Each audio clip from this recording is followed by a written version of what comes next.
General election 2024 is in process. This whole election is being conducted in 7 phases. And in all the phases, we find that the voter turnout is on the lower side. If we compare to the voting turnout of 2019 general elections. So it's a matter of concern for everybody, and a lot of efforts are being made by Government of India, by Election Commission, by news channels, by NGOs to convince the people, to motivate the people, to persuade them to come out and vote. And in this election, number of voters from the young people, they are also contributing to this general election. They are also having certain questions as to why they should vote and what all criteria they should apply while voting. So that is how we decided today to look into the questions, the queries that are coming to the mind of the young voters, the first time voters, and then to try to redress those queries. Sir, every party is leveling charges against the other party. So this confuses me a lot and I'm not able to decide to which party should I vote. So what should I do? In elections, in fact, when the campaigning is on, always one party is saying something about the other, and this goes on and on, argument versus counter argument. As a voter, you should look into the merits, the genuine things, what a party is saying. You just cross check it, what is the veracity of that, and you accept whatever is the truth by doing your own analysis, and then accordingly you decide who is to be voted by you. Sir, I'm disillusioned about the quality of politics. I feel that every other politician is involved in wrong practices. So why should I vote for such politicians? This is not completely correct that every politician or every political party is corrupt. There might be certain wrong practices adopted by certain candidates. Now, as a voter, you have a right to do your own analysis by collecting the relevant facts, analyze that, and then decide for the candidate who is either not corrupt, who is completely clean, and if you find that there is no such candidate, try to opt for the best one in the complete list of the candidates fighting the election. So noise is everywhere during the election campaigning and sometimes it is very disturbing. In such situation, what can I do as a voter? Again, as I said that during the election there is always a lot of noise. The real question in fact here is that the kind of campaign which is done should be done the same way or not. In fact, this we have taken more from the US. This is a kind of the canvassing that is being done in India is like the presidential campaigning. In India, we have a parliamentary system. So in fact, I agree with you that this kind of noise should not be there. But we can't help in today's age. I would suggest you that not to consume too much contents every time about this whole campaigning.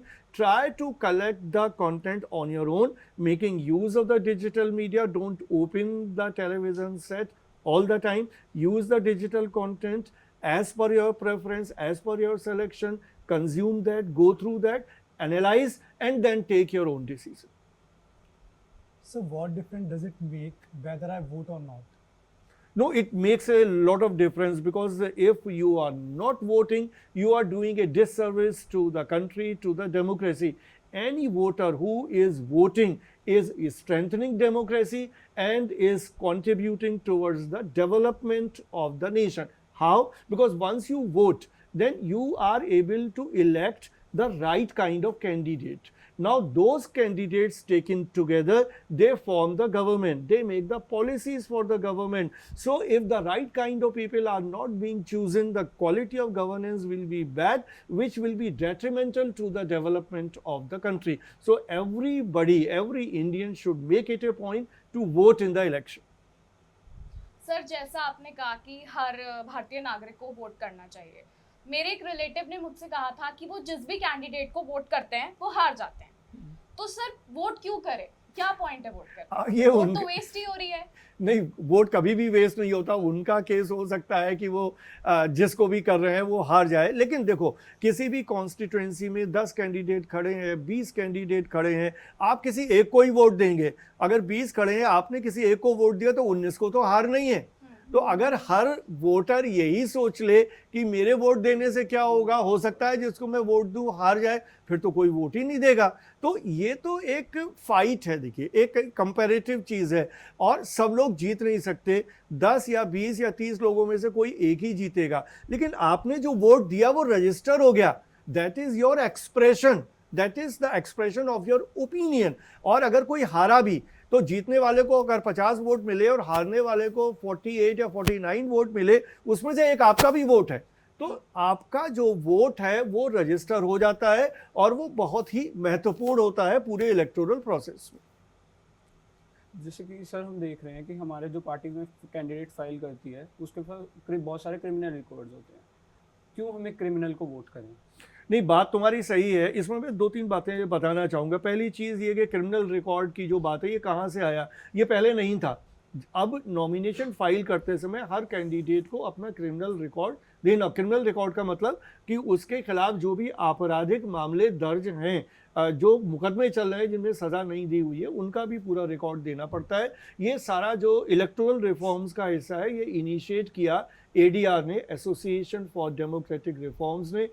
Supreme court में petition हुई, supreme court ने आदेश दिया कि ये जानकारी देना ज़रूरी है। उसके बाद से 2018 के बाद से ये जानकारी देना ज़रूरी। तो एक अच्छी बात है कि आपको कैंडिडेट्स के क्रिमिनल जो भी उनका रिकॉर्ड है वो मिल जाता है देखने के लिए। और पूरी भारतीय राजनीति को अगर हम देखें, ADR का ही आंकड़ा है, राज्यसभा लोकसभा मिला के करीब 40% जो MPs हैं उनका कहीं ना कहीं क्रिमिनल रिकॉर्ड है, उन पर कुछ मुकदमे चल रहे हैं या FIR है, और उसमें 25% ऐसे हैं जिनके खिलाफ गंभीर मामले हैं। तो ये गंभीर समस्या है। मैं आपको ये सुझाव दूंगा कि एज ए वोटर आप देख लें, चेक कर लें कि किसके खिलाफ क्या मुकदमे हैं, और आप ऐसे कैंडिडेट का चुनाव करें जिसके खिलाफ कोई भी मुकदमा ना हो, तो आपको ऐसा मिल जाएगा। आपको थोड़ी मेहनत करनी पड़ेगी।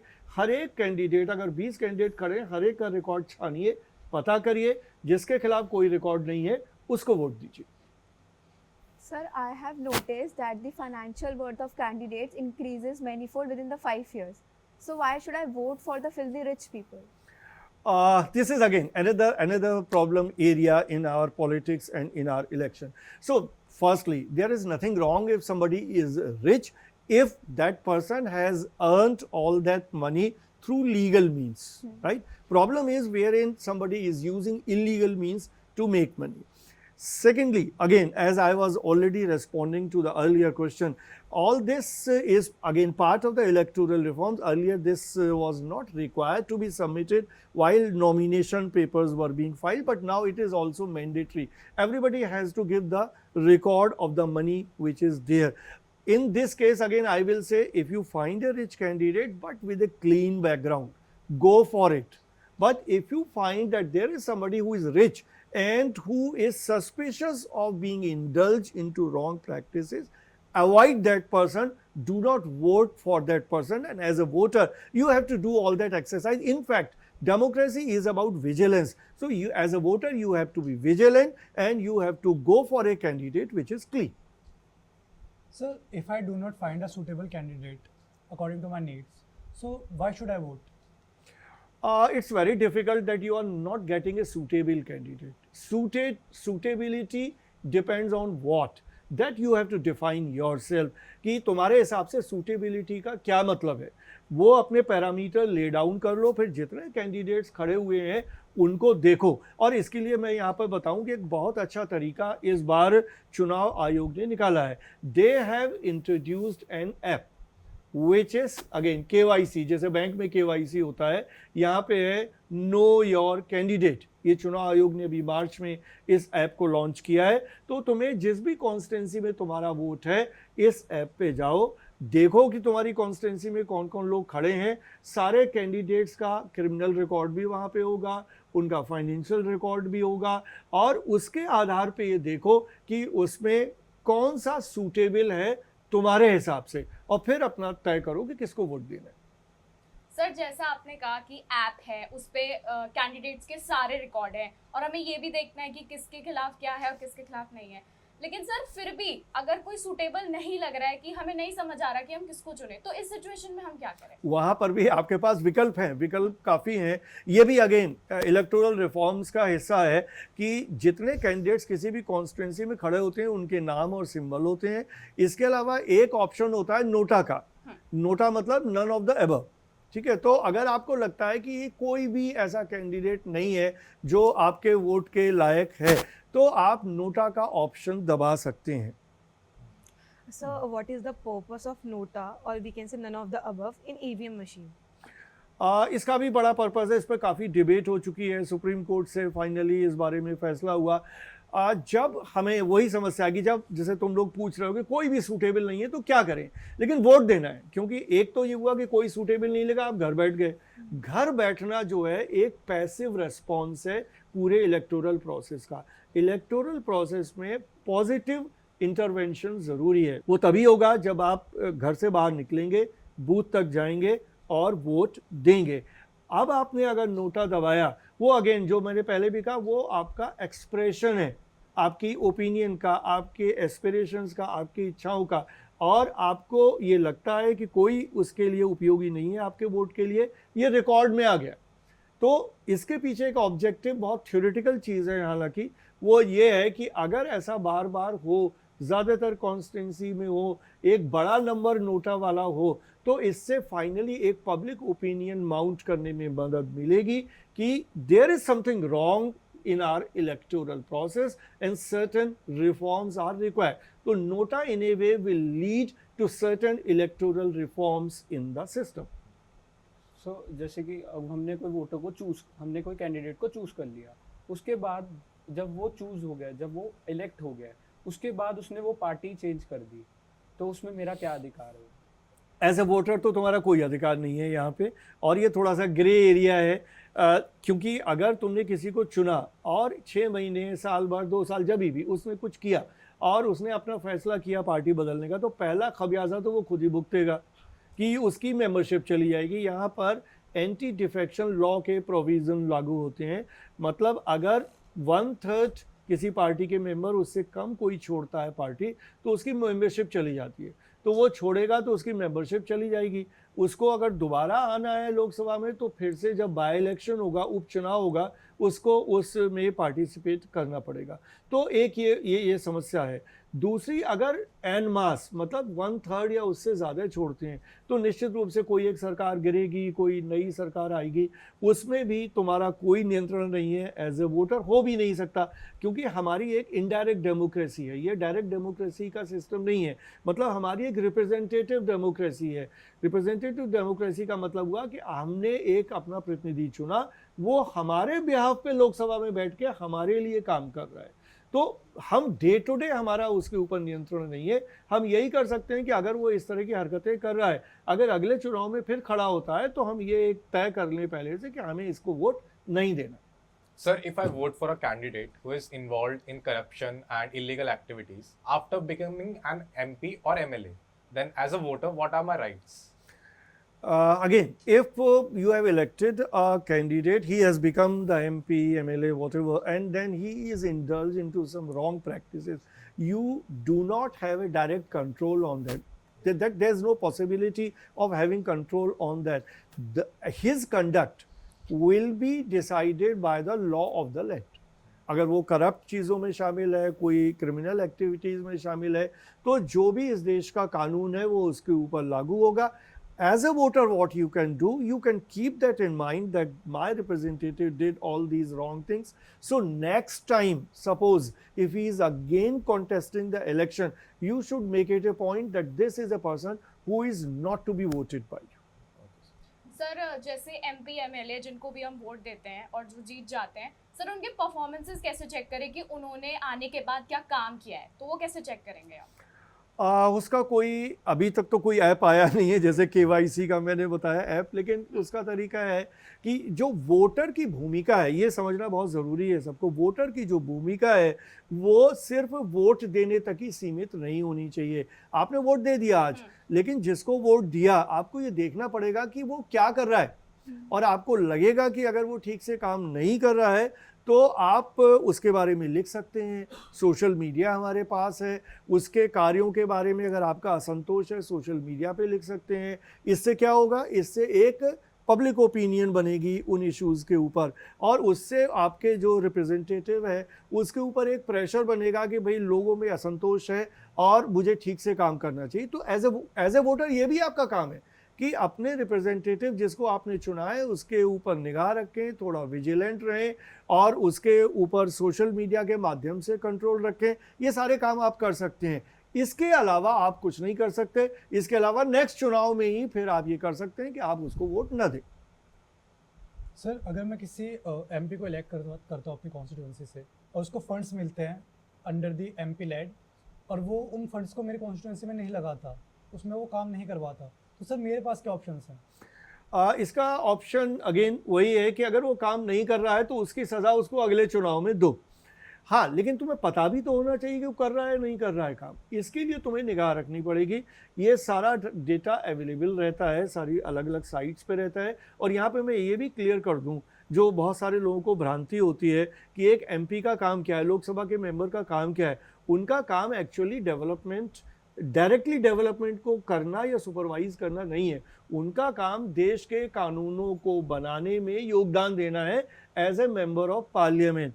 हाँ, ये चूंकि ये पॉलिसी आई है कि MP अपनी कॉन्स्टिट्यूंसी में डेवलपमेंट का भी काम करे और लोगों की अपेक्षाएं होती हैं कि वो करे, तो हर MP को एक फंड दिया जाता है जो हम MP लेड कहते हैं, जो तुमने कहा, और उन पर अमल करने का काम वहाँ के प्रशासनिक अधिकारियों का है। तो जिस भी ज़िले में, जिस भी डिस्ट्रिक्ट में है, वहाँ का डिस्ट्रिक्ट मजिस्ट्रेट इस काम को करता है। MP की भूमिका ये है कि वो DM को योजनाएं बताए कि कहाँ कहाँ क्या क्या काम होना है। एग्जीक्यूशन का काम DM का है, पेमेंट जो MP लेड फंड है वहाँ से जाएगा। लेकिन जो निष्क्रियता है MPs की, वो हम देखते हैं बहुत ज़्यादा है। फंड होते हुए भी वो DMs को बताते नहीं क्या करना है, कहाँ खर्च करना है, और तमाम जो फंड है वो अनयूटिलाइज रह जाता है। तो जहाँ भी ऐसा होता है आप अपने रिप्रेजेंटेटिव पे निगाह रखिए और अगले चुनाव में उसको उसका जवाब दीजिए। So if a candidate is voted by me and become an MP or an MLA and now they are not performing, so what can we do as a voter? Again problem वही है घूम फिर के कि क्या किया जाए as a voter. अब यहाँ सीधा सीधा तो आप कुछ नहीं कर सकते। यहाँ पे बहुत समय से डिबेट चल रही है, वो मैं बता सकता हूँ। This is called right to recall. जब JP मूवमेंट हुआ था 73-74 में, उस समय राइट टू रिकॉल की बात हुई थी। और इंटरेस्टिंगली अभी आज की तारीख में भी देश में एक पॉलिटिकल पार्टी है इस नाम से, रिकॉल पार्टी। रिकॉल का मतलब हुआ कि हमने एक कैंडिडेट को 5 साल के लिए चुन लिया, अब वो कुछ करता ही नहीं, तो हम क्या करें एज ए वोटर। हमारा तो सारा वोट भी ख़राब हो गया और हमारा विकास भी प्रभावित हो रहा है। तो इसका एक प्रोविज़न बनने की बात काफ़ी समय से चल रही है कि राइट टू रिकॉल मतलब मैं असंतुष्ट हूँ और इस तरह का एक नंबर डिसाइड करना होगा। सपोज़ अगर किसी पार्लियामेंट की कॉन्स्टिट्यूएंसी में 5,000 10,000 आदमी ऐसे हैं, आपको एक कैंपेन चलाना पड़ेगा। आपको ये लिखना पड़ेगा कि भाई मेरा इस व्यक्ति में अविश्वास है, ये कोई काम नहीं करता। 1,000 2,000 जो भी तय हो उतने लोगों के सिग्नेचर करने होंगे, वो सबमिट करना होगा। सबमिट करने के बाद एक रेफरेंडम टाइप का इसके बाद करने की व्यवस्था की बात है, हुआ नहीं है अभी तक। तो एक रेफरेंडम होगा जिसमें एक तरह से एक मिनी इलेक्शन टाइप होगा और लोगों से राय मांगी जाएगी कि भाई इसको रखना है कि हटाना है, हाँ या ना में होगा। और अगर लोगों की राय आती है कि इसको हटाना है तो हटा दिया जाए। लेकिन इसकी कुछ प्रैग्मेटिक एस्पेक्ट भी हैं, कुछ व्यावहारिक दिक्कतें भी हैं, जिसकी वजह से ये आज तक लागू नहीं हो पाया है। दुनिया में कुछ देश हैं जिन्होंने इसको लागू करने की कोशिश की, लेकिन मैं भी ये मानता हूँ थोड़ा सा मुश्किल है। मुश्किल इसलिए है, अगेन जो मैंने पहले भी बताया कि हमारे देश में इनडायरेक्ट डेमोक्रेसी है, डायरेक्ट डेमोक्रेसी नहीं है। स्विट्जरलैंड में राइट टू रिकॉल है क्योंकि वहाँ डायरेक्ट डेमोक्रेसी है। इंडिया जैसे देश में जहाँ इनडायरेक्ट डेमोक्रेसी है राइट टू रिकॉल को लागू करना थोड़ा सा मुश्किल। सो जैसे कि मैं कुछ साल बाद इलेक्शन लड़ना चाहता हूँ, जैसे कि इलेक्शन लड़ने के लिए हमें बहुत ज़्यादा फंडेड चाहिए, तो आपका कैसे? ठीक है, अच्छी बात है, इलेक्शन लड़ना चाहते हो। मैं तो ये मानता हूँ व्यक्तिगत रूप से कि जब हम वोटर के अधिकारों की या दायित्वों की बात करते हैं तो वो सिर्फ वोट देने तक ही सीमित नहीं होना चाहिए, पूरे इलेक्टोरल प्रोसेस में एक्टिवली पार्टिसिपेट करने का, और जो मैंने कई सवालों के जवाब में बताया, उस अपने रिप्रेजेंटेटिव पे निगाह रखने का काम, उसके कार्यों को देखने का काम, उस पे ओपिनियन अपनी रखने का काम, ये सारे काम एज ए वोटर आपके हैं और एज ए सिटीज़न आपके हैं। इसी तरह से चुनाव लड़ने का अधिकार भी आपका एक अधिकार है। यहाँ पे मैं ये राय दूंगा कि अगर चुनाव लड़ना चाहते हो तो जिस भी विचारधारा में तुम्हारा यकीन है, जो भी पार्टी अच्छी लगती है, उस पार्टी की प्राइमरी मेंबरशिप ले लो, कुछ दिन तक काम करो उस पार्टी में और उस पार्टी से ही टिकट मांगो, और अगर वो तुम्हें टिकट दे देती है तो पार्टी के सिंबल पर चुनाव लड़ो। उससे फ़ायदा ये होगा कि चुनाव का जो खर्चा है वो ज़्यादातर जो बड़ी पार्टीज़ हैं वो लगभग पूरा खर्चा कैंडिडेट को देती हैं, तो खर्चा करने की चिंता तुम्हें नहीं है, वो पूरा खर्चा तुम्हारी पार्टी तुम्हें देगी।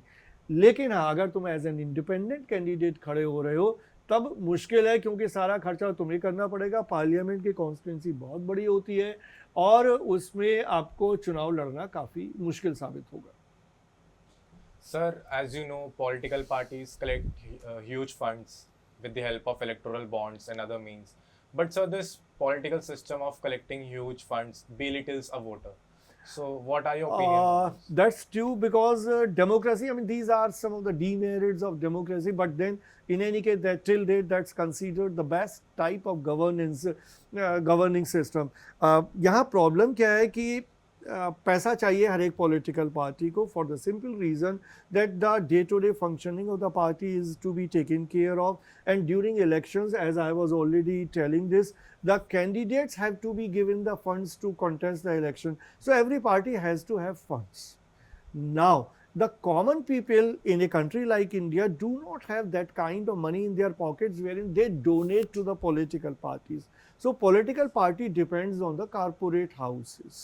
So that is how huge money is coming through the corporate houses, and to legitimize that, what has been done, as you said already, a system of electoral reforms was introduced. But surprisingly, this system was introduced about 5 years back. Now, while this system was on, the earlier system of direct donation to the parties, that was also on. Now, the dark side of this whole thing is that the people or the corporates who are donating a political party, they try to serve their vested interests. This, in fact, pollutes the entire political system. The way out could be, which I can suggest, is the state funding of the of elections. So this political funding, major political funding, should come from the state only. If that happens, then we can minimize this problem of big money in politics. Sir, if electoral parties are dominated by the big people with the big money, so what can I do as the young first-time voter? It's not easy to change the entire system. What you can do, that as a voter, you should always keep in mind that while you are voting, don't go by big names, by big political parties. What happens, I give you an example, what happens in any constituency, number of times we find some celebrities are fielded in the election. Now, we do not know about that person. That person has never been in that area, has never been associated with us, but we go by the instinct कि हम इसी को vote दे दें, ये तो बहुत बड़ा आदमी है. तो as a voter, we have to keep restraint while we are taking a decision to whom to vote. Two, while you are taking a decision, take your judicious decision, apply your impartial mind, try to discuss which party, which candidate, discuss within your home, within your peers, and make the right kind of decision. In fact, in the whole electoral process, voting is just one function, but debates, discourses, all these things matter a lot. These things strengthen the democracy. So as a young person, as a young voter, try to understand the entire political system and the kind of questions that you people are asking. Think about those questions. Try to find answers to these questions and then take your decision कि किस party को vote देना है या किस candidate को vote देना है. अगर आप ऐसा करेंगे, this will lead to strengthening the democracy and we will be able to create better environment, better political environment, better governance, and then the country is bound to lead on the path of development.